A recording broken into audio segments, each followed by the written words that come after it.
Hi all ഞങ്ങളിതാ നാട്ടിലേക്കുള്ള പർച്ചേസും കാര്യങ്ങളൊക്കെ തുടങ്ങുക കേട്ടോ. അപ്പോൾ ഞങ്ങൾ കുറച്ചുകൂടി കഴിഞ്ഞിട്ട് പോകാമെന്നാണ് കരുതിയത്. പക്ഷേ ഒരു വർക്ക് ഉണ്ട്. അപ്പോൾ എന്തായാലും നേരത്തെ തന്നെ പോകാമെന്ന് കരുതി. അപ്പോൾ നമ്മൾ ലുലു വരെ ഒന്ന് പോവുകയാണ്. നമുക്ക് വീട്ടിലേക്ക് കുറച്ച് സാധനങ്ങൾ വാങ്ങിക്കാനുണ്ട്. ഇവിടെ ഇതാ ഇങ്ങനെ ഒരു മെഷീൻ ഉണ്ട് കേട്ടോ. അവിടെ നമുക്ക് ഇങ്ങനെ പ്ലാസ്റ്റിക് കുപ്പികൾ കളക്ട് ചെയ്തിട്ട് അതിലിടാം. അപ്പോൾ നമുക്ക് അതിൽ നിന്ന് കിട്ടുന്ന പോയിന്റ് കൊണ്ട് നമുക്ക് ഇവിടെ നിന്ന് പർച്ചേസും കാര്യങ്ങളൊക്കെ ചെയ്യാം കേട്ടോ. അപ്പോൾ അത് നല്ലൊരു കാര്യമാണ് അല്ലേ. പല സ്ഥലത്തും ഉണ്ട് എങ്കിലും ഞാനത് ചുമ്മാ ഒരു വീഡിയോ എടുത്തതാണ്. പിന്നെ നമുക്ക് അത്യാവശ്യം വേണ്ട എല്ലാ ഐറ്റംസും നമ്മൾ പർച്ചേസ് ചെയ്തു കേട്ടോ. നമ്മളിതാ പിന്നെ കറിക്കായിട്ട് മീനോ ചെമ്മീനോ എന്താന്ന് വെച്ചാൽ നോക്കാൻ പോയി. അപ്പോൾ ചെമ്മീൻ നമ്മൾ വാങ്ങിട്ടോ. പിന്നെ ഈ മിച്ചർ ഇഷ്ടമുള്ളവരൊന്ന് കമന്റ് ചെയ്യണേ. എനിക്ക് ഭയങ്കര ഇഷ്ടമാണ് ആ മിച്ചർ. പിന്നെ നാട്ടിലേക്ക് കൊണ്ടുപോകാനുള്ളത് നട്ട്സ് എടുത്തു കേട്ടോ. അവിടെ നല്ല ഓഫർ ഉണ്ടായതുകൊണ്ട് ഈ 2 പാക്കറ്റ് നമ്മൾ എടുത്തു.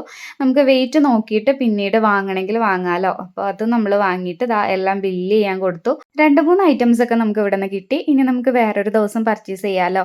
അപ്പോൾ ഇന്നത്തേക്ക് ഇത്രയേ ഉള്ളൂ. അപ്പോൾ എല്ലാവർക്കും ടാറ്റാ ബൈ.